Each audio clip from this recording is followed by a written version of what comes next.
Love It or Leave It is brought to you by our presenting sponsor, Jura, an award-winning single malt Scotch whiskey made by the same tiny island community since 1810. For the past 30 years, in the last weekend of September, Jura hosts its annual Jura Music Festival, where people from all over Europe make the journey across the sea to the tiny island of Jura for a great music-filled weekend. Traditional Scottish instruments include the fiddle, accordion, and wooden flute. If John, and Tommy were to form a Scottish band, who would play what? And what would the band name be? So there's some obvious jokes that we're going to whiff on, but just not going to pass. Yeah. Uh-huh. Is this sort of like Is someone going to talk about playing the flute? Is that? Oh, John, God. Jesus Christ, Damn grow up. I know that's what Tommy was thinking. No. I could see it on his face. I was thinking of an EDM joke. He was thinking of it like, something about like dare va. Just Gaelic for flute. Anyway, I don't know. We don't know what our band would be called. Something cool. Help support Jura's tiny island community by ordering Jura whiskey. Go to jurawhiskey.com/LOVETT and use code LOVEIT10 to receive $10 off any Jura you buy. As they say in Scotland, Sláinte va, which is Gaelic for... John said the quiet part out loud.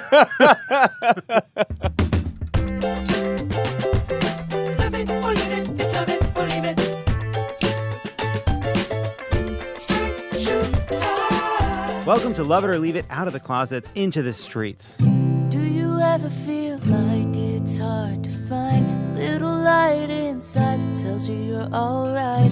When you feel so different from all your friends, you're stuck in your head. What if I told you there's a place I know where you can wear what you want, cause it's your show? The only names they call you are ones you chose. Come under our rainbow as we go out of the closet and into the streets when they all hear us marching and celebrating. Cause we know who we are, we gotta shine it. Wear our flags with pride, don't gotta hide it. We are out of the closet, out of the closet.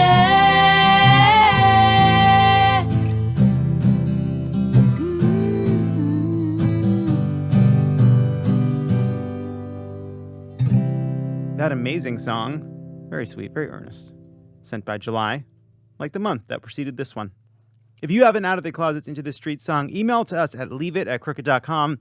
And just so you know, you're running out of time, okay? Because between you, me, and the studio, there's only a couple more Into the Streets, Out of the Closets, reverse it, episodes left, because pretty soon it's going to become time for a new title, which is Love It or Leave It, Live or Else, which will begin on a date coming soon, all right? Very soon.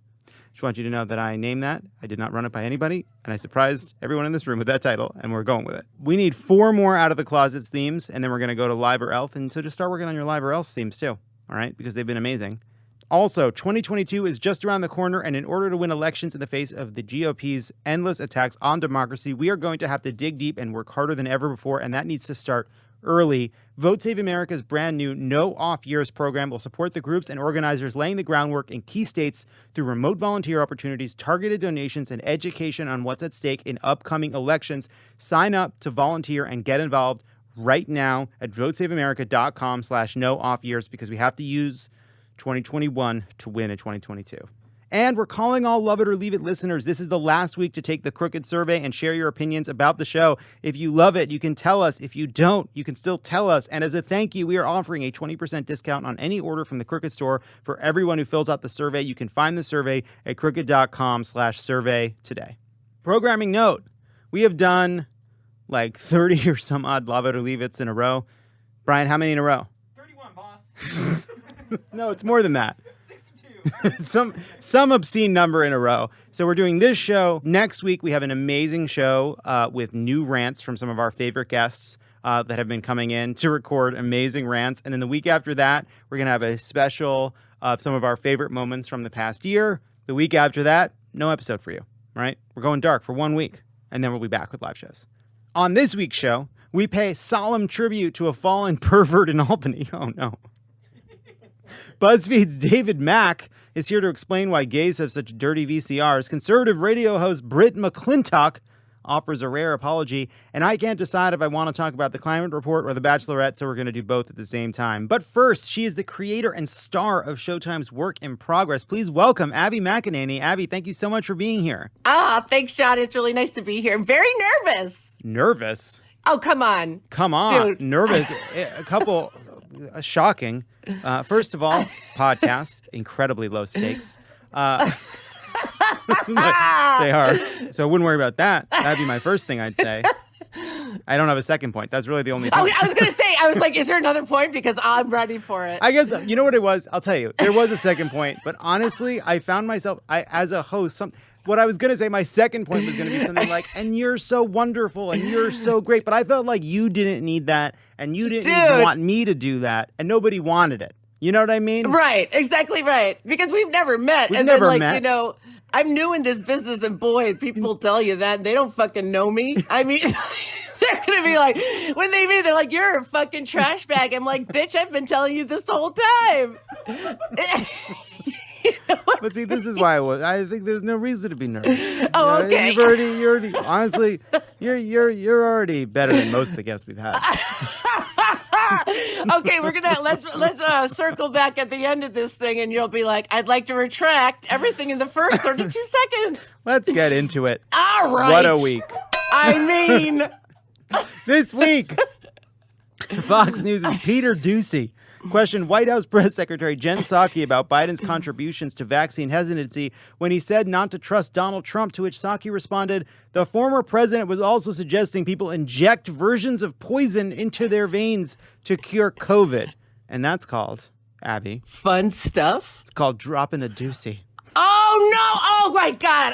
You know what? I should always let people know. I really, shockingly enough, knowing my language, I hate bathroom use. Okay, so put it in the fucking comments, Abby. I don't.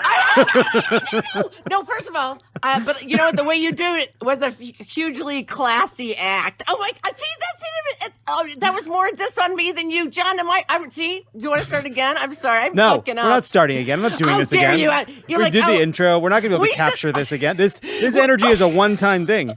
Emotionally, like our first meeting. We're not going to redo it. I'm not going to fake this chemistry. It's a one-time thing because I'm never having you back. I'm not going to see you again. I know. Not after this. Not after the way I've been treated. I don't think so.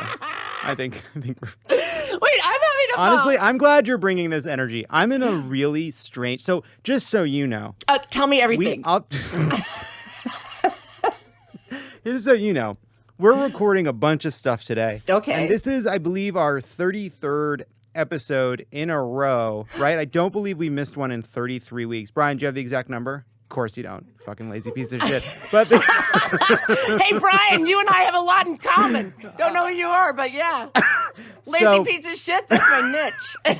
So the point is, we're recording basically 2.5 episodes today. Oh, it's God. our last episode. I'm out of town. I'm going to the White Lotus on Sunday. Cannot wait. No, you're not, for real. I'm not going to the White Lotus. I was going to seriously, like... I was like, that's living that life, baby. The point is, I'm in a strange headspace, and this is the right energy. Marjorie, okay. I'm getting back to the news. Marjorie Taylor Greene. Oh, big fan. And you know what?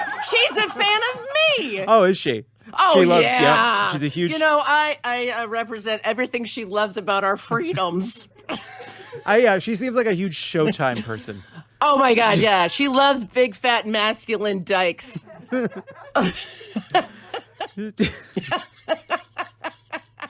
She represents Facebook's 14th Congressional District. She's been suspended from Twitter yet again, this time for declaring that the FDA should not approve the COVID vaccines because they are, quote, failing, end quote.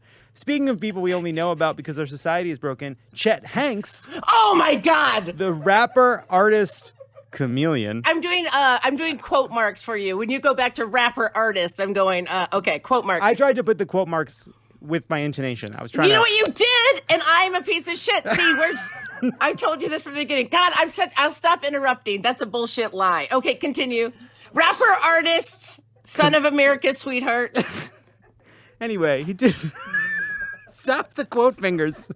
They're getting kind of gross. If you do it long enough, it becomes disgusting. Oh my God. The point is, he did a video. Chet Hanks, son of Tom Hanks and Rita Wilson, the best celebrities we have. He did an anti-vax video. So Marjorie Taylor Greene, anti-vax. Yeah. Chet Hanks, anti-vax. Yeah. And then impossibly, Marjorie is walking down the hallway with a stack of papers.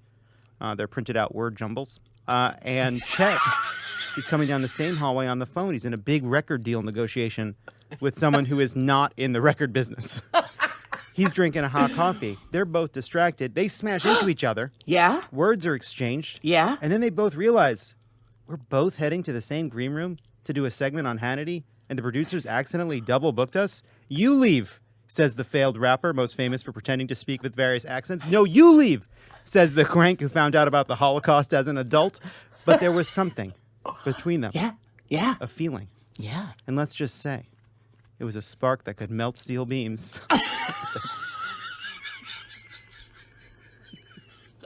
And by the way, I want you to know something. Look, we're kidding around here, all right? And we're joking about interrupting, all right? We're having a good time. But what I saw was a generous performer who was like, you know what? This is clearly building to something. I'm gonna hang back till we get to the end. Yeah. And it was, I'm thrilled. I'm thrilled they did because it killed. It was well worth it. And I took everything I had, you know. But you nailed it. I'm thrilled. Thrilled. He's thrilled.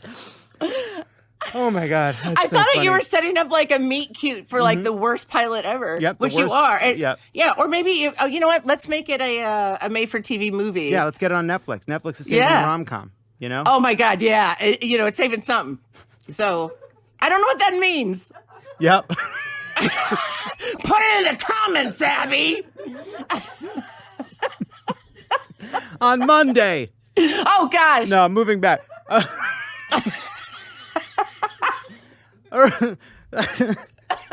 Oh, gosh.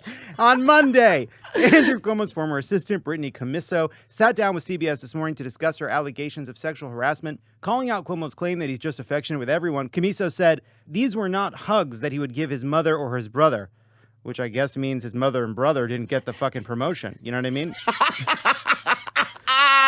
I think his brother was doing pretty well until recently. Yeah, it seems like... I mean, we'll see. We'll see. I mean, fingers crossed. There is an ethical issue, obviously. Yeah, there is.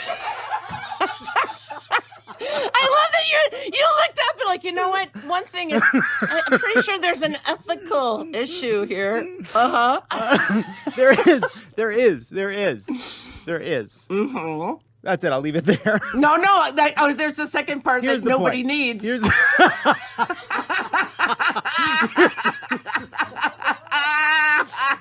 Put in the fucking comment. No, so okay. Here's what I mean. When Andrew Cuomo and Chris Cuomo were doing their kind of brother act, that is ethically questionable, but it's not a secret. They're not pretending they're not brothers. He's not pretending to not be biased. It's obviously, he has to disclose. Everyone knows he's going to have a bias. I do think that there was clearly a moment where he needed to speak more forcefully about basically like, I am not going to cover these allegations. They are serious. I will leave it up to other journalists. I think kind of going dark the way they have has not been good. People are like, Chris Cuomo's still talking to his brother. Of course he's still talking to his brother. Yeah, it's his brother. Your problem is that they were too chummy on television before. But actually, this doesn't make that worse. That was just a problem that you were uncomfortable with at the time. You know what I mean? Yeah. What is journalism? And it goes like, why was that allowed? Like, they should have done a fucking Sunday dinner at the Cuomos, like a little podcast, and they talked this shit. But like, that's not fucking news. But the thing about it is, here's the thing. Oh, I'm gonna learn a lot. The reason they did it, you're not. The reason they did it is because people loved it. They loved seeing Andrew Cuomo and Chris Cuomo yucking it up, giving each other brotherly shit. And so the audience really liked it, right? Like this was something like the chummy way in which a CNN anchor and a governor interacted was like something people liked to see. I thought it was charming, right? Like I didn't know what was about to happen. But you knew they were brothers, and that's the important takeaway. I knew they were brothers. Okay, you know brothers. What? They were. let's trim this all down. Let's cut this down just to the part where we were critical. To nothing. to the point where before just cut Abby this to the interrupted. critical parts. Cut it down all the way to just the critical parts. Let's just get out of this. Let's get out of this safely. Maybe leave this in now. Now it's funny to talk about only leaving in the critical parts. Does Chris Cuomo have daughters? Because I didn't hear an apology to his nieces. I'll tell you that. She'll tell you that. She'll tell you that. She'll tell you that. Oh, right. Again, nobody cares. Right. Copy. Over on Twitter, Alec Baldwin mourned Cuomo's resignation, lamenting, regardless of what you think of Cuomo, this is a tragic day. Party politics in this country draw ambitious but ultimately isolated, even socially maladjusted men and women who, given the current cancel culture, will likely have their shortcomings exposed and magnified. It really makes you think that Alec Baldwin is surrounded by people who pretend he's smart all the time. Nothing is clearer to me than the fact that Alec Baldwin at a dinner party is the fucking worst. And also, Alec Baldwin, a known defender of women and girls, including his daughter. Yeah. Says oh boy, this is a tragic. Let's start using the word tragic and tragedy appropriately, sir. Yeah. Jesus Christ. And also, whoever's inviting him into a dinner party, that's on them. Fuck Woody them. Allen. The Woody Allen is the person who's inviting him. That's what's happening. Okay. That's real. I'm sorry. But I'm sorry. We're going to start with, Woody Allen, you're buried, the lead. Fuck everybody at that table. Although, you know what? God bless. If you need help, blink twice. We'll come get you. Blink twice. Abby will come get you. Also, I don't drive and I'm in but I'll come find you. We'll figure it out. We'll get bogged down in the details. Yes! You blink, we'll come get you. Yeah. Just for the Reza podcast, she just blinked a bunch just to show you what it would be like. Yeah. She's not blinking. Someone's going to blink at her. Yes. Mm-hmm. Thank you very much. I know. Just so you know, John exhaled and did through his, he's over this. Yeah, those are audible. Okay, I know, but he looked very distressed. I don't know if that was. Oh, sorry, it was in your intonation. Fuck me. Let's go back. Wait, are we okay, John? Wait, I'm having a ball. Are we okay? I can't tell. You know what? You fucking can tell that I'm having a great time. I don't know. I don't know you. You don't know me, but you know I'm having a good time. All right, you know that we're having a blast in here. All right. Back to the tape.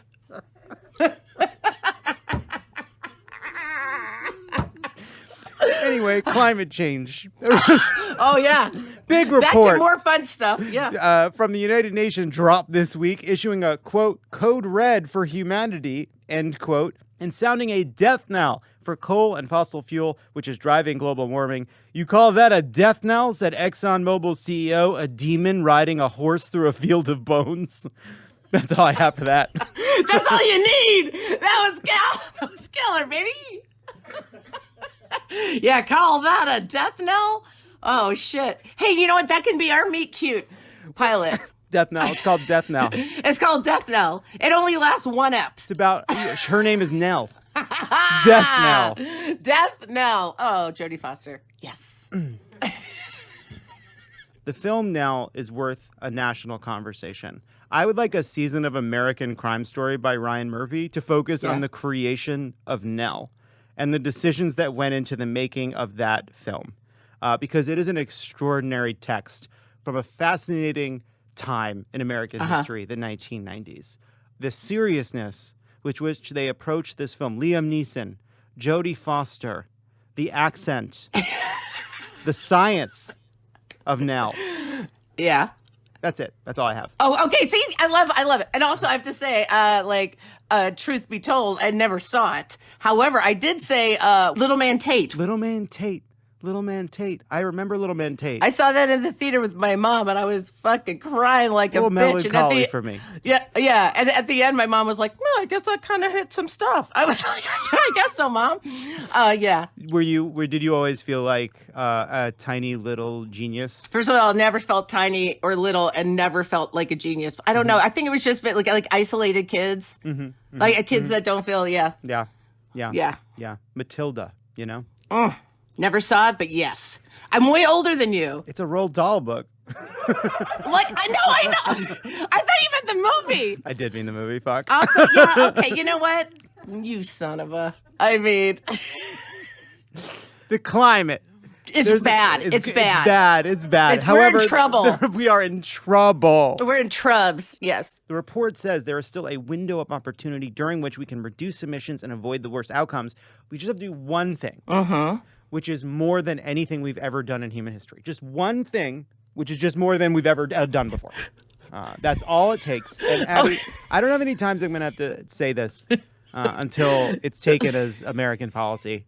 We're going to have to get the carbon out of the air. And I know that there's reasons that people think we're not going to be able to do that it's impossible, that the technology won't work, we can't count on it. And even if we do capture greenhouse gases, we still have to do a lot to reduce emissions. Anyway, I'm fine with all that. I get that. Right. We're going to have to get it out of the air. We're going to have to build giant, in my mind, giant machines. Huge! That suck carbon dioxide and other climate-changing gases out of the air. Yes! And we're going to have to turn them into other things like cement or underground things.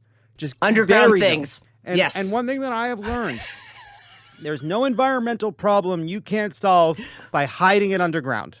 That's what we do. We got to find a place. We got to bury it. We got to get the carbon out of the air, and then we got to bury it. We got to bury it. Got to bury it in the ground. Yeah, and I think as queers that grew up, I think we've learned that burying stuff really does wonders. We got to queer the climate. We got to queer the climate. Oh, queer the climate. Except finally we busted out of hiding, and then we don't want that shit to bust out. You know what I'm talking about. Yeah, we don't. Listen, you know when you you know when you said, and I can't say it enough. I thought you were going to say, and that's all I have. I was like, wait for that. Quentin Tarantino revealed this week he has never given his mother money after she mocked his desire to be a writer when he was 12 years old, though he did help her out of a jam with the IRS. Yep. Now parents everywhere will think twice before they tell their kids, I'm not sure you get to use that word. And finally... Oh, can I say one thing about that? Yes. He also said, but I have to say, the way that she said she didn't think my writing was any good is that it inspired me to work harder. So now I have all this fucking money and some very problematic art. So you know what? It was like, so I never bought her a fucking house. I was like, wow, all right. I think he should. And that's all I had. And finally, David Schwimmer has officially denied rumors that he's dating Jennifer Aniston. David Schwimmer? He hardly knows her.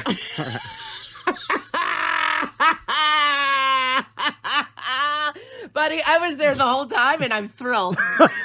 I'm thrilled. I love it. Hey, but David Schwimmer is in this great show called Intelligence. I don't know if you've seen it. It's on Peacock with Nick Mohammed, who created and wrote it. Have you seen that? No, I didn't know that Peacock launched. Wait, is there something in... No, I'm happy with Peacock. Okay, I don't know copy that. I'm good with Peacock. I didn't know if I had to worry about stuff. My mind was like, so it's really good. And Nick Mohammed, anyways, it's really funny. I would check it out. I don't know anybody involved in that show, but I think it's really good. We love it. We got David Schwimmer in a new show on Peacock. Yeah, well, season 2. And Nick Mohammed, who we know as Nate the Great from Ted Lasso. Nate the Great. He's brilliant. From Ted Lasso. Peacock, Paramount Plus. There's so many great places to watch great things these days. Oh, my God. Wait, is this like podcast support? No, I thought, we're unaffiliated. Okay. We're unaffiliated. I thought maybe this was like, Netflix, here's HBO Max, Apple. We can talk about them all. Showtime. Okay, Showtime. That was a little Showtime. That was a little pandering. We love all of our sister networks as part of the Viacom family. Abby McEnany. Oh, thank God you get to say goodbye to me. Sorry, I had a This ball. was so much fun. It was so great to meet you. What a delight. Everybody watch Work in Progress on Showtime. Abby McEnany. Bye. Thank you so much. When we come back, I talked to BuzzFeed reporter David Mack about... It's about poppers. We have a conversation about poppers. But first, the governor of New York, Andrew Cuomo, announced that he would be resigning this week. And so, as we have in the past when candidates step out of the limelight, it's time for our in memoriam. In quomoriam. I've seen you referred to a little bit recently as the love gov. I do it with everyone. Friends, strangers, people who I meet on the street. Finger Lakes, Finger Lakes, Finger Lakes. My sense of humor can be insensitive and off-putting. Little I detect the lilac, hydrangea, tulips. What does it smell like to you? Tulips, yes. I often will give them a grip of the arm, a pat on the face, a touch on the stomach. I was a cool dude in a loose mood. Hey, don't go anywhere. There's more of Love It or Leave It coming up. Love It or Leave It is supported by Burrow, a furniture company you can find on the internet and in the real world. Their stylish, comfortable furniture will make you want to stay home even after you're vaccinated. And with their signature modular design, it's easier to build a sprawling sectional than it is to broker a bipartisan coalition. Burrow. Look at you, huh? Crazy. What is it, the green room? You picked this up from, Kurgan? Couches. Their infrastructure, too. Soft infrastructure, you know? Not that hard infrastructure. From the easy-to-move modular design to the durable pet-friendly materials, Burrow got rid of the warehouse stores and high-pressure showrooms and replaced them with an easy-to-use website where you get to create and customize your own furniture without pretending to like cafeteria meatballs. And I'm not pretending. Every order, no matter how small or large, is delivered directly to your door for free. Thanks again for supporting Burrow. Listeners can get $75 off their first order at burrow.com/LOVETT. That's BURROW. BURROW.com/LOVETT for $75 off your Burrow purchase. Burrow.com/loveit. Love It or Leave It is brought to you by Simply Safe. When Simply Safe Home Security's founders, Chad and Eleanor Lawrence, what a name, Chad and Eleanor Lawrence, designed their first security system in their kitchen, they did it for very personal reasons. Their friends had just had their homes broken into by Chad and Eleanor Lawrence. I like that joke. They were struggling to find a security system that was simple to set up and would make them feel safe again. Simply Safe, the only security system designed by two of the best cat burglars on the East Coast. Making people feel safe is what Simply Safe has been doing ever since that moment 15 years ago. They were sick of the cat burglar game, you know? They were doing one last score. They wanted to go to the other side. They were like, you know where? Change teams. Hey, everybody, there's a gold rush. We're going to sell shovels. Ocean's movie? Yeah, it's Ocean's. Yeah. Ocean's Chad. It's Chad and Eleanor's 11. Passion to protect people drives every engineering detail. Motivates every interaction with his customers. You know the drill. Bada bing, bada boom. Takes a couple Simply minutes. Safe makes it easy. I have a Simply Safe. You should get one. It's easy to set up. You can put the little sticky things all over your house. Next thing you know, you're Fort Knoxing it up. You know, you're daring the burglars. You can see those infrared lines. You're putting your like bare buttocks up against the window and saying, "Break in here, you fucks." There's always someone who has your back to keep you safe. That's Simply Safe. Make sure you feel safe. As our listener, you can get 20% off on your Simply Safe security system and get your first month free when you sign up for interactive monitoring service. Just visit simplysafe.com/loveit to customize your system and start protecting your home and family. I did it myself. I set it up. It works great. Genuinely recommend it. Go for it. If you need a security system, you should get Simply Safe. simplysafe.com/loveit. And we're back. He is the deputy director of breaking news for Buzzfeed News and the journalist the gays need but don't deserve. Please welcome David Mack. Thank you for being here. That is on my business card. Thank you. Yeah. I want to get into our topic with a story. And here's the story. I was on vacation in Costa Rica with my partner, Ronan, and we happened to be doing a zip line, which he did not want to do, but I did. And we ended up being on this course with a bunch of gays that were in Costa Rica for a birthday party. And one of them was telling a story, and that they had been, we were talking about the poisonous frogs of the rainforest. And he said that he was on the balcony at his hotel, and all of a sudden a little tiny frog jumped right next to him, and he kind of shooed away with his hand. And he accidentally just lightly brushed the very top of this frog with the back of his hand. And all of a sudden, he felt a little bit strange, a little lightheaded, a little bit woozy. And he said it kind of was like poppers.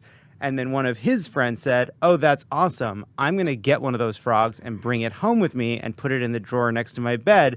And then if somebody asks me, why is this frog in my bed? I'm going to say, oh, I use that to clean my VCR." So the reason David is here today is because we are talking about poppers, because he wrote a great piece for BuzzFeed that every gay person should read because it's informative, and every straight person should read because they'll find out what poppers are. First question to you, What are poppers, and why did you want to write a piece about them? So I'll answer the second part first, because every year at Buzzfeed we do a Sex Week series, and they sort of sent out a call for submissions and like who wants to write something this year. And, you know, typically it's like a lot of people writing like personal essays or things like that. What can I do about sex? I was like, no, I'm going to do a kind of like Woodward and Bernstein here. I want to like, I want to investigate something. I was like, what can I do that is like a serious like investigation into something to do with sex? And yes, the answer, of course, was in the bedside drawer, right? Like, what are these things, these poppers, that you know, people? I've got friends. I've been at gay bars where people pass them around on the dance floor, right? You know, to inhale, but also obviously it's used during sex as well, and comes in a small brown bottle. It is a chemical liquid that you inhale through your nostrils, one nostril at a time. And basically what it contains is alkyl nitrites. And I know this now because I've done the research, but of course when I started I didn't know anything about this. And I think it's fair to say a lot of gay men don't really know what the chemical is or what hell you're putting in your body. No, nothing. Nobody knows anything. What's on the back of the frog, so to speak. Yeah, so they're called alkyl nitrites, and they've actually been around for, you know, since the mid 1840s. Millard Fillmore famously. Right. Loved poppers. Big poppers queen. They've been around, they were used for about 100 years to treat angina, right? And so inhaled in like a glass ampoule kind of thing where you would crush or pop the kind of ampoule and inhale it to sort of relieve yourself of angina symptoms, and that hence the name poppers. About the 1960s, the preferred treatment for that changed. They kind of realized that there were a lot of men that were buying this product and using it for reasons that weren't to treat angina. These gay guys didn't have angina. No, so what it does is when you inhale it, it causes essentially your body to release nitric oxide in your body. And that causes your blood vessels to relax and expand. And it's basically a drop in blood pressure. And so it leaves you feeling quite like lightheaded and woozy for a couple of minutes. And during sex as well, it creates a kind of huge sort of rush in passion. And it can help to sort of loosen the anus muscles, which obviously for gay men can be quite useful. And so that's basically the chemical function of this. And I learned this because I literally called up the Chemical Society of America and was like, who have you got that can explain poppers to me? Yeah. And they delivered. Yeah, so there's you spoke to a writer named Adam Smith in the piece who's also, I think, writing a book about poppers. And what he said about this is, I see this whole thing as an amazing, bizarre, queer performance. This strange dance between regulators and people that want to fuck each other in the bum, Smith said. Here's the thing that everyone knows exists and is in the open and is available, and yet no one talks about it, and no one really wants to know the full details. And it's like, hello, queer history. Even in just reading your piece, one thing I was really struck by, I mean, you talk about it, but like, I've never read a goddamn word about poppers. It is not discussed. And there is this great moment where you reach out to one of the producers of it, and he basically says, well, either you're going to write this without me or you're going to write this with me, and I got to just tell you everything. And so you really get a lot of information about it. But why do you think this thing, poppers, is both ubiquitous and never discussed? I mean, you've hit at the central question of why I wanted to write the story in the first place, right? Like, here is this product. It's a drug that is banned technically by the government for human consumption. But of course, it's for sale everywhere under this sort of charade that it is a nail polish remover or a VCR cleaner, as you mentioned. And the government is not stupid. They know what's going on, that you can buy this in sex shops and bodegas across the country, right? But they're choosing to sort of just let that kind of exist over there. And I was fascinated by this idea of like, well, where do these things come from, right? Like, who is making them and who is profiting from them? As you said, in Adam Smith, a British writer, great guy, he gave me that amazing quote about this kind of idea of this sort of dance between the government and the sort of gay community in many senses. We're kind of all going about this pretend system where buying these VCR cleaners for a technology that doesn't really exist anymore, does it? Yeah, it's a surprisingly stable market for VCR head cleaners these days. But so one thing that was interesting to me, and just the way the people involved in the poppers manufacturing business talk about it, there's this little bit of like, hey man, we got a good thing going here. Don't fuck it up, all right? Everybody just be cool. We call it nail polish remover. Gay people sniff it in their noses to have sex, and it is great. Did you feel a little bit of worry that you, David Mack, personally may lead to the shutdown of the poppers business in the United States? It was a concern that I discussed with some gay friends. Will I be banned from gay bars across the country? You will be, my friend. Honestly, I'll sign the change.org petition if this thing goes away. I'll say you'll be responsible. I think that's fair. Look, I'll deserve it. But I think definitely, it was a worry of mine. But as you said before, I kind of was able to write this story because of the truly insane fact that two of the leading poppers manufacturers in this country are currently suing each other in federal courts, never using the words poppers, by the way, and the judge doesn't use the word poppers, but there printed in the lawsuits are all these pictures of Rush and all the other brands, right? The judge is, of course, RuPaul. Right. They never, so they've got this incredible thing going on. So it was like on the public record that this was happening. And as you said, I reached out to these manufacturers, and in the end, only one of them wanted to talk to me. But yeah, with the idea, as you said, that like there is this sort of thing that's been going on, and they've kind of done things in a way where they are using these loopholes to sort of continue to get around this, and they've got a very good thing going on. But he was very gracious in the end and a really interesting character. He's a straight, white, married guy with 2 adult children who lives outside Philadelphia, and he makes what he estimates is 75% of America's poppers. It's also, by the way, a good business. I want to talk about these prices. $1 to make a container of poppers, $4.50 to the wholesaler, $6 to the retailer, $20 to the consumer. We're getting screwed here. And then we're getting screwed here, Well, yes, there's a huge markup. And also, one of the stunning things that I learned in reporting this from 2 people involved in the industry told me, essentially, all the brands are exactly the same. Yes, by the way, look, not to put too fine a point on it, but like that surprised me greatly. I was like, how can that possibly be true? Yes. That they're all just the exact same substance in those little jars. I talked to a guy that wanted to remain anonymous in the story because essentially he was admitting that he'd been breaking the law. And he is the self-described inventor of the brands, Super Rush, Gold Rush, Black Rush. And basically he had a background in marketing and was like, I learned all these things in marketing school where if you like make it like a black label, people will think it costs more, it's more expensive and they'll pay more for it. Even though essentially it's all the same chemical compound in all the bottles. It's where people are just convincing themselves that they're all having a good laugh at our expense, put it that way. This is news you can use. So and then get used. And get used. Hey, we're having fun. Look, we're just having fun. Just a couple of people having a conversation. One other aspect of this is this, like, as we've been discussing, this wink and a nod that says something about the way we deal with drugs in this country generally. It is a strange thing, right? I don't know if you came across other examples or other analogs to poppers where there is this universally understood real use and everyone pretends otherwise. And like, I wondered, is it just because it's been around so long that we allow this? Like, this is not how we talk about mushrooms. Yes, there are people that abuse solvents in other kinds of ways, but those actually are products sold for a specific purpose. What was your lesson in terms of like how we regulate drugs or what other drugs are like this as you were kind of researching this story? The drug itself is really not dangerous. To be clear, like for most people, right? It is essentially, as I said, it's a 2-minute high. At most, really, for most people. And it's dangerous for people who may have like heart or circulation issues. Also, interestingly, if you're taking erectile dysfunction pills, that's going to mess up with your blood pressure issues as well.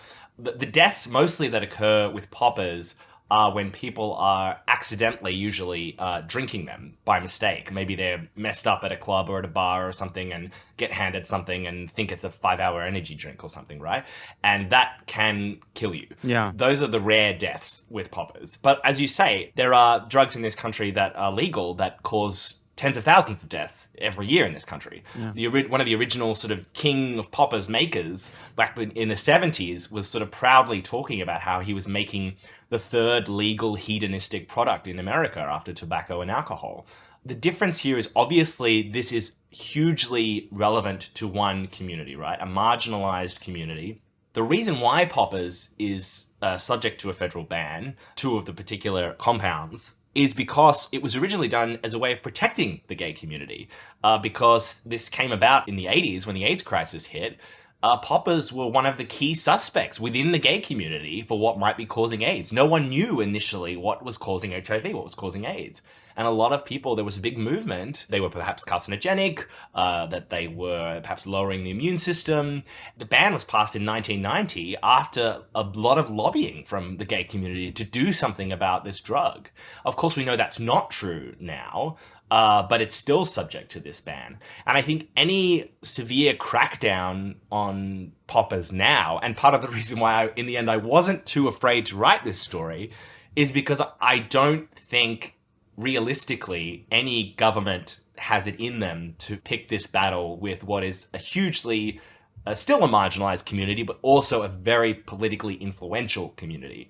You know, when they tried to do this in the UK just a couple of years ago to try and do stricter regulation, you had a conservative MP who, interestingly, is the uncle of Emily Blunt, the actor, standing up in Westminster and giving a speech and saying, outing himself as a poppers user. He's a gay man, and he was saying, like, I use poppers in sex. This is a stupid idea. We are going to fuel the black market. This will not go away. And all you will do is drive it underground, and even more underground perhaps than it already is. To that point, one last question on this. As you said, there is a specific reason it is popular in the gay community, because it is a drug that has a felicitous impact on gay sex, on anal sex specifically. But it's also a party drug because it has a euphoric quality, has a rush to it. Why has it been so stuck in the gay community? Like, I think straight people would like poppers. What are they afraid of? The stories are there. More straight people are using it. Poppers have become more culturally prominent, for sure. They're getting used by more straight people. And not just the kind of straight people that gay guys are bringing to gay bars, which are a lot of the, you know, straight people that I've seen use poppers, have done it with gay friends and things like that. But the answer is, I don't know. Yeah. I think as they continue to become more culturally prominent, you know, there's celebrities like... Lena Dunham has said that she did poppers, and I think Sam Smith said they did them with the lead singer of the Pussycat Dolls as well, who doesn't want to talk about it. But, you know, they're everywhere, kind of getting more and more, you know, spoken about. And hopefully, you know, who knows, maybe my story will encourage... I definitely had colleagues be like, so what are these things? Like, where can I get them? Well, like, a friend was asking me where I could get some of these. What did you call them? You called them poppers? Poppers? Yes, I do think, to our straight listener, give it a shot. David Mack, thank you so much for getting to the bottom of this. I'm sorry.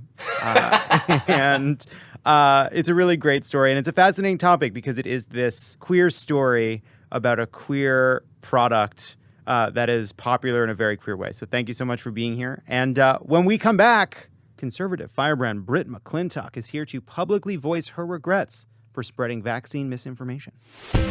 Don't go anywhere. This is Love It or Leave It, and there's more on the way. Love It or Leave It is brought to you by Policy Genius. Summer is winding down, and so is its carefree nature. Is that how we describe this summer? Yeah, it wasn't exactly carefree. Be nice to summer. Ease back into reality by seeing how much you could save on home and auto insurance. Honestly, Jesus. I feel like I've been held by the ankles and dipped in reality over and over again for the past couple of years. Waterboarded by reality. Yeah. They can help you find home and auto. Anyway, Policy Genius can help you compare home and auto insurance in one place. They can find home and auto coverage similar to what you have now, but at a lower price. They've saved customers an average of $1,250 per year over what they were paying for home and auto. They've saved new customers an average of $435 per year on auto. They've saved new customers an average of $350 per year on home insurance. Their teams will handle the paperwork to set up your new policy or switch over your current one. Getting started is easy. First, head to policygenius.com and answer a few questions. Then Policy Genius takes it from there. They'll compare rates from America's top insurers, from Progressive to Allstate, to find your lowest quotes. The Policy Genius team can look for ways to save you more, including bundling your home and auto policies.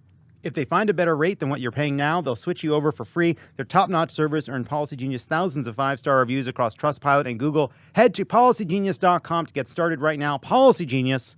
When it comes to insurance, it's nice to get it right. Love It or Leave It is brought to you by BetterHelp. So many people are struggling now and aren't feeling like their normal selves. Therapy helps, and it doesn't have to be sitting around just talking about your feelings. So what is therapy exactly? It's whatever you want it to be. You can privately talk to someone if you feel like you're not dealing well with stress or you're having relationship issues. Here, I'll do an impression of a therapist with Tommy. Here's how the session starts.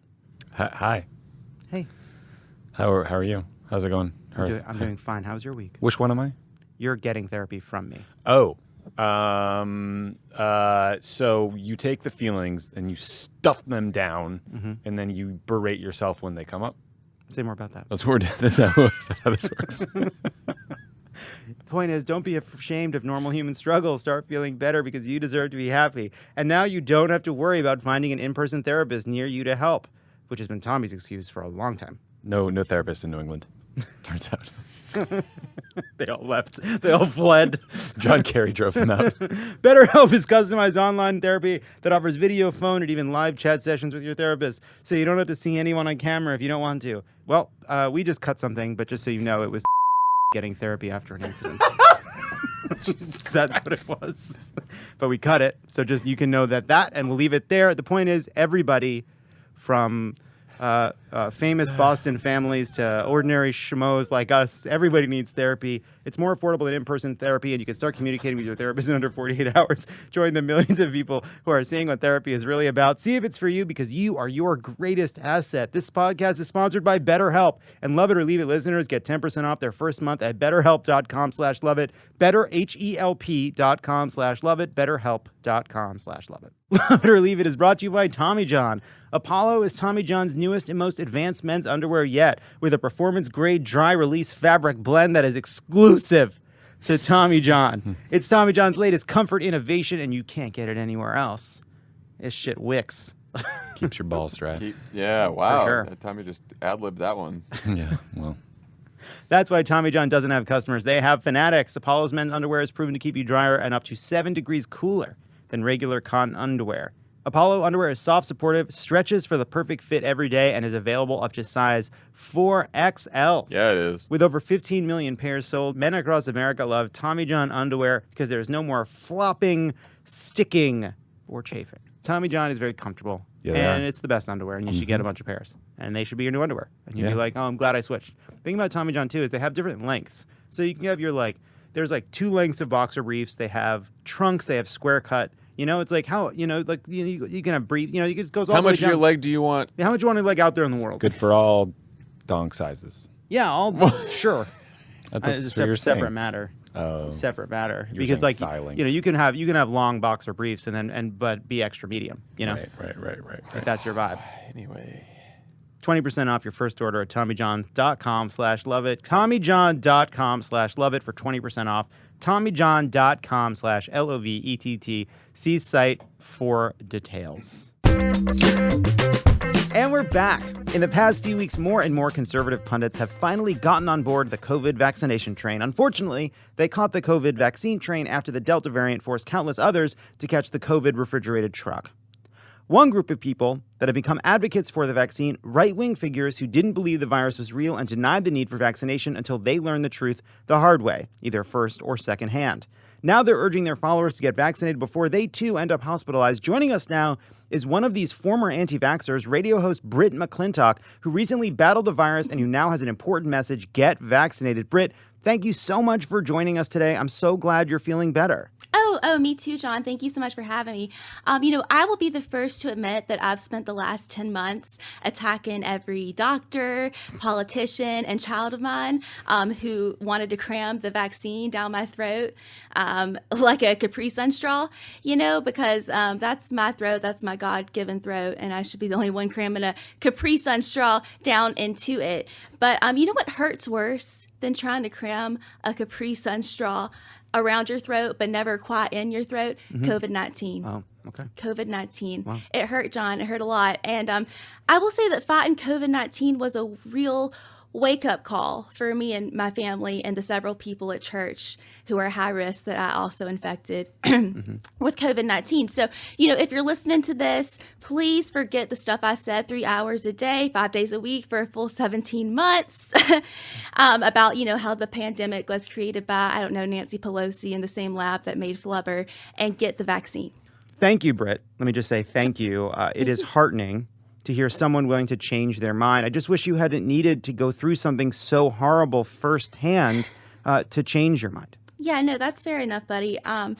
But that's just my way, that's just how I do things. The other day, I was on my bulldozer and I was tooling around the compound, clearing some trees out that my husband had cut down, because we're the kind of people who we don't like any trees around, because if there are too many trees, we get too much oxygen and then we get a contact high, and we're not trying to go to hell. Right. So we were clearing out the trees, and you know how it says on those sleeping pill packets not to operate heavy machinery when you take 4 of them? So I close my eyes, and next thing I know, I wake up on the freeway about to bulldoze over a toll booth. Oh my God. Are you okay? Were you all right? No, I'm fine. I had exact change, so it wasn't a big deal. But it was a real wake-up call for me and my family, specifically the people saying, wake up, are you dead? Right. It was a real wake-up call. That was a wake-up call. Well, I'm glad you're able to now take that warning seriously. It feels like maybe you should have listened to it before, Okay. Some of us are just tactile learners, John. I don't know if you know what that word means. I don't, but I like to say it. Like, I learned the hard way about putting a fork into the toaster. You're not supposed to do that, right? Because you'll get the shock of your life. It turns out, it's actually extremely dangerous, and a lot of people don't know that. Yeah, it's extremely dangerous to put a fork in a toaster. I think everybody knows that. Okay, but I like to do my own research. Like, I just don't take the word of the mainstream media when it comes to what I can or cannot jam into my toaster. Because here's the thing, I like to put the icing on before, which is my right as an American. And then the next thing you know, my toaster strudel is on fire. My hair is sparking. There's a black flaming pastry flying across my kitchen that looks like Mary Magdalene. Horror. Oh my God, were you okay? Were you okay? Yeah, I'm fine. They're like 6 in a pack. That's not what okay. But it was a real wake-up call for me and my family. Brit, it seems like you would rather risk your life and do incredibly dangerous things than just accept the received wisdom of anyone in authority because it might inconvenience you in the slightest way. Do you see what I mean? Okay, do you know how it says not to eat the silica packets and beef jerky? Brit, you didn't. Well, I was driving with my baby in the lap the other day, and I was eating some jerky. Brit, I'm sorry. I can't take this. I can't take it anymore. Oh my God, it's so funny you said that, because that's exactly what my husband said when he came out. And I'm pro-gay now, and I really support the LGBTQ community. I really do. That's not.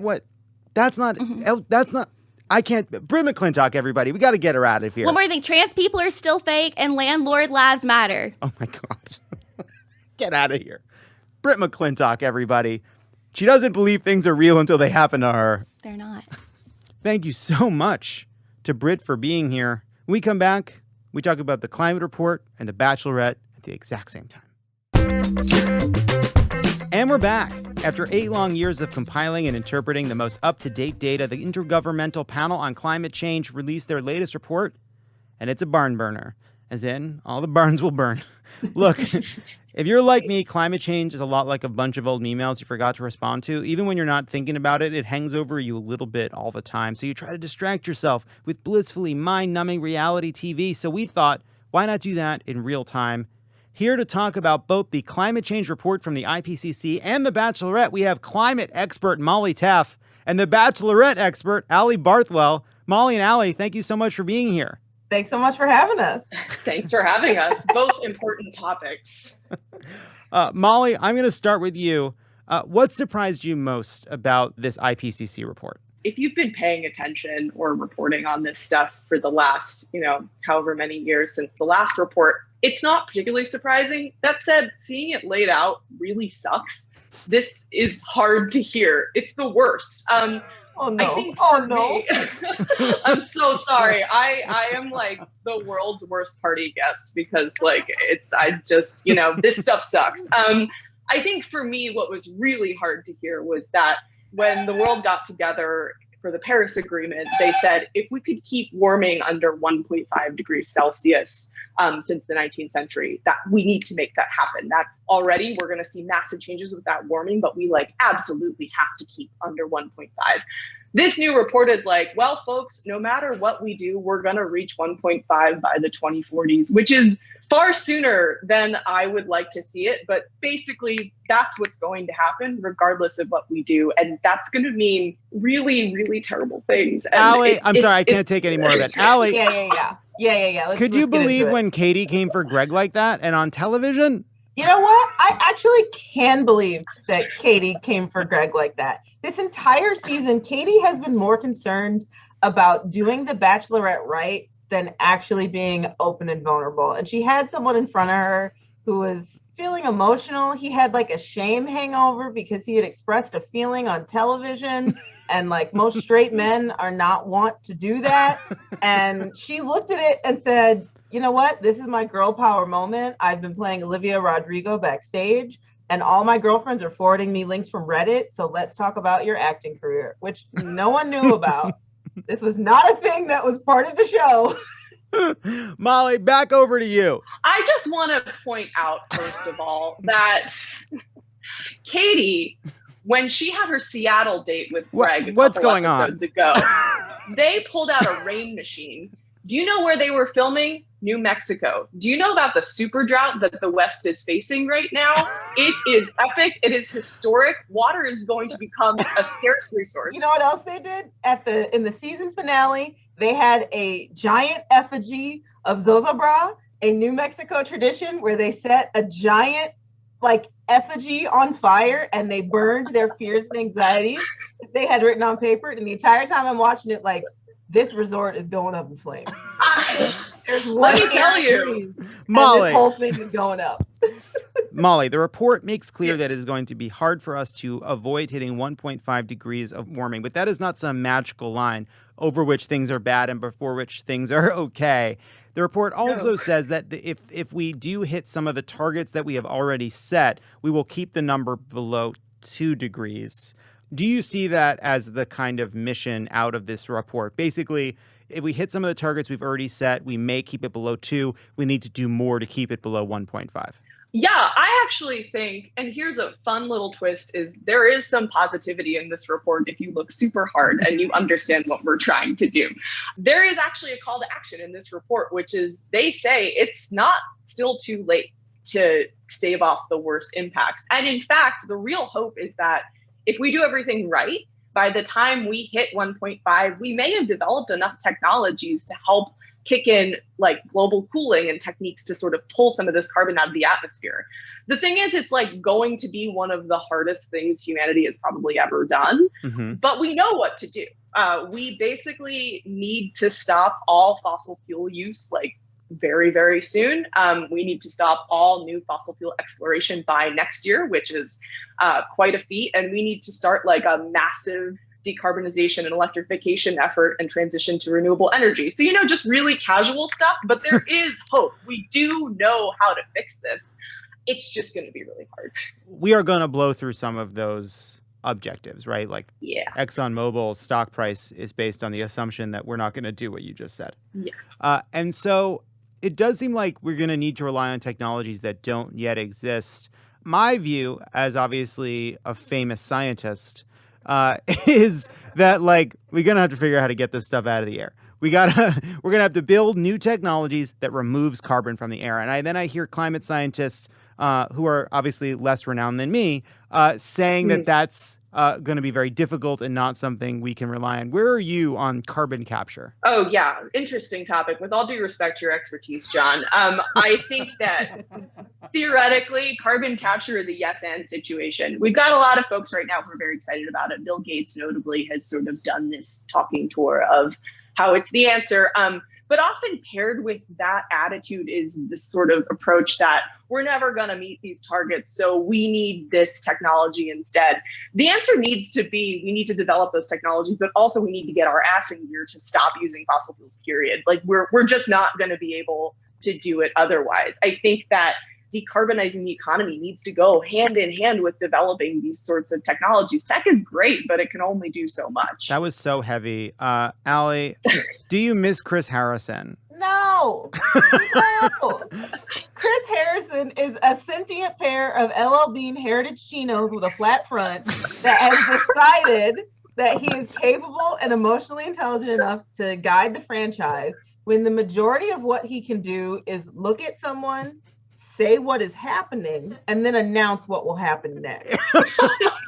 So Chris Harrison could easily be replaced with a set of cue cards that just had the date and time on them. Much of his job could be replaced with someone holding up a newspaper or a hotel itinerary. So am I excited? Tayshia and Caitlin are returning for Michelle's season. Yes. Am I excited that Bachelor in Paradise is going to be having a series of celebrity hosts?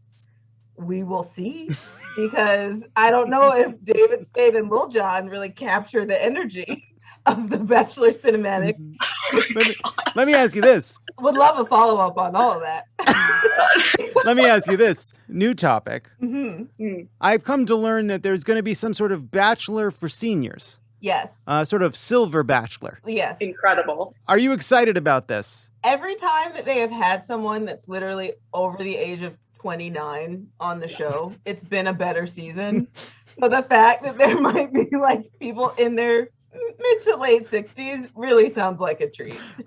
Molly, who would have been your top choice for Katie? Oh, no, I'm sorry. That's not right.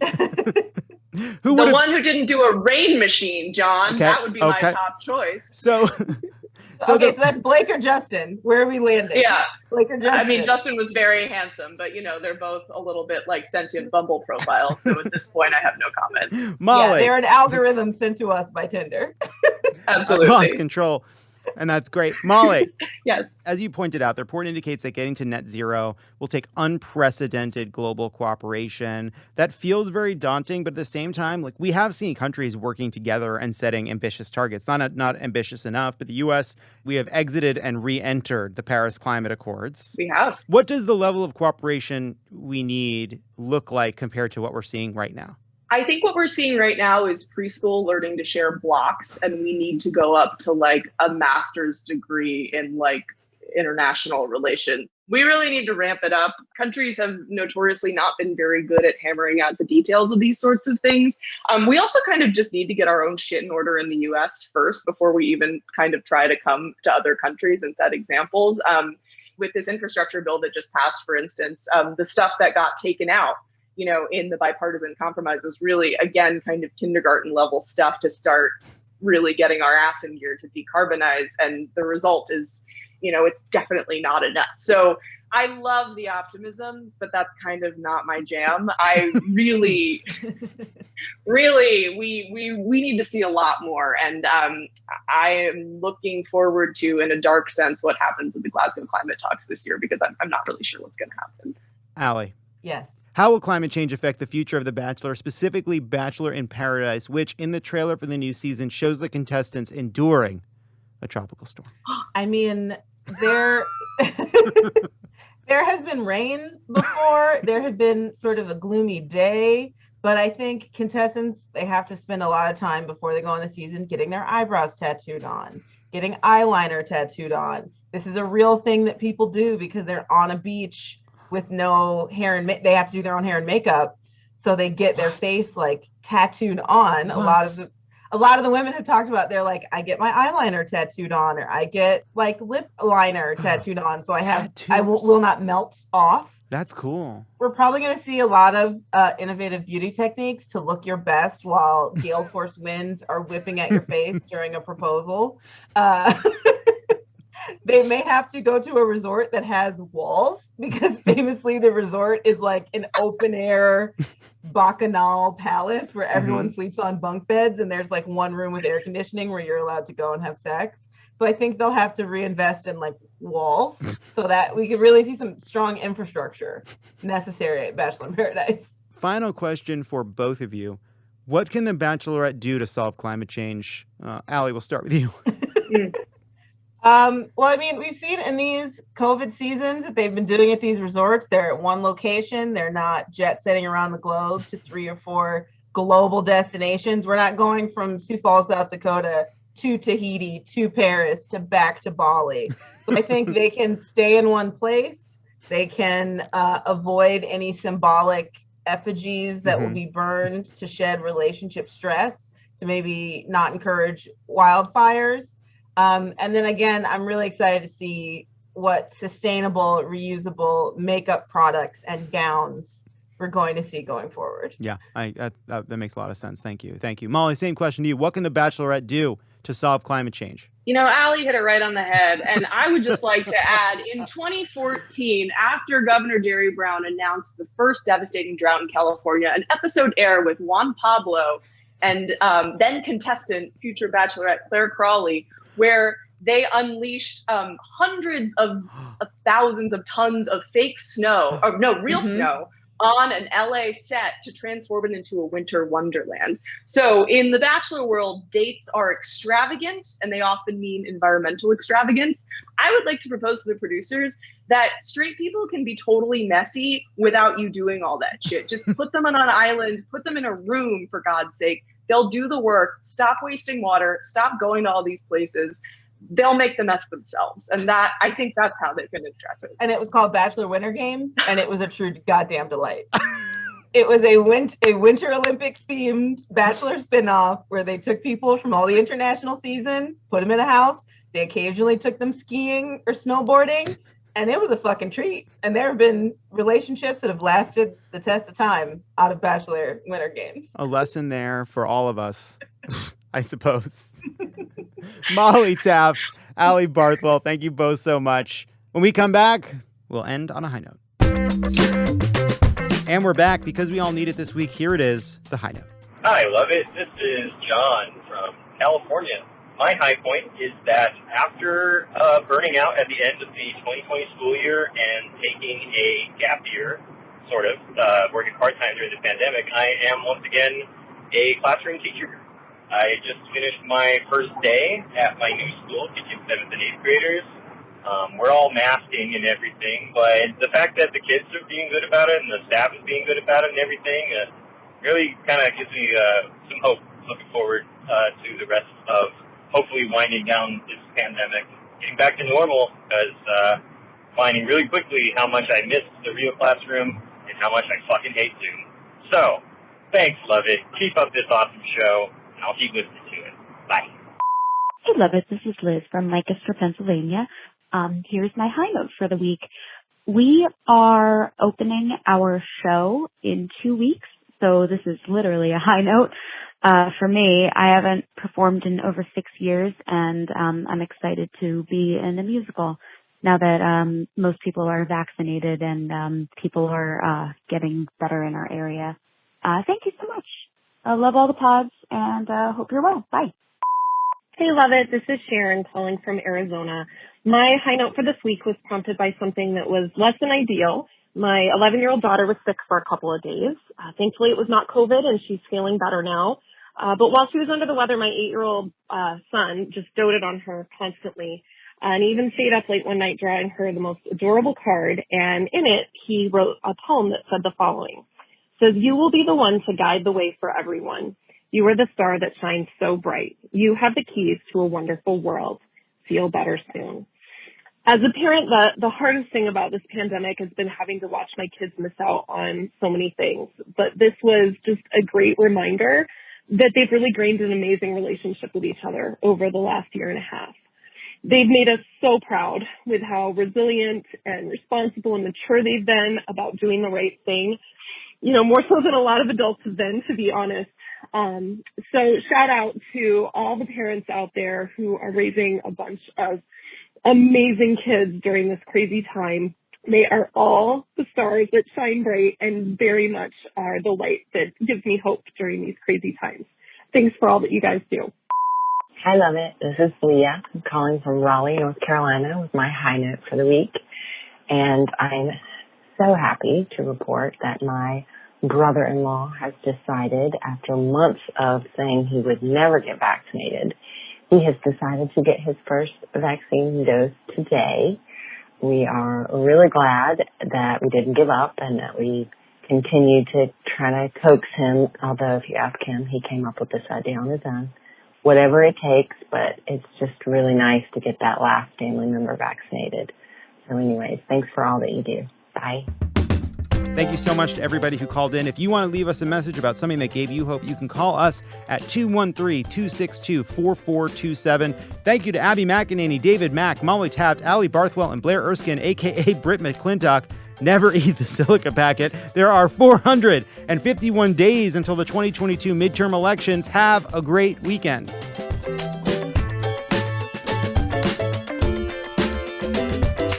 Love It or Leave It is a Crooked Media production. It is written and produced by me, Jon Lovett, and Lee Eisenberg. Kendra James is our senior producer. Hallie Kiefer is our head writer. Jocelyn Kaufman, Pallavi Gunalan, and Peter Miller are the writers. Our associate producer is Brian Semmel. Bill Lance is our editor, and Kyle Seglin is our sound engineer. Our theme song is written and performed by Sure. Thanks to our designers, Jesse McLean and Marissa Meyer, for creating and running all of our visuals, which you can't see because this is a podcast. And to our digital producers, Nar Melkonian and Milo Kim, Mia Kelman, and Matt DeGroot for filming and editing video each week so you can. In Quomorium. In Quomorium. In Quomorium. In Quomorium.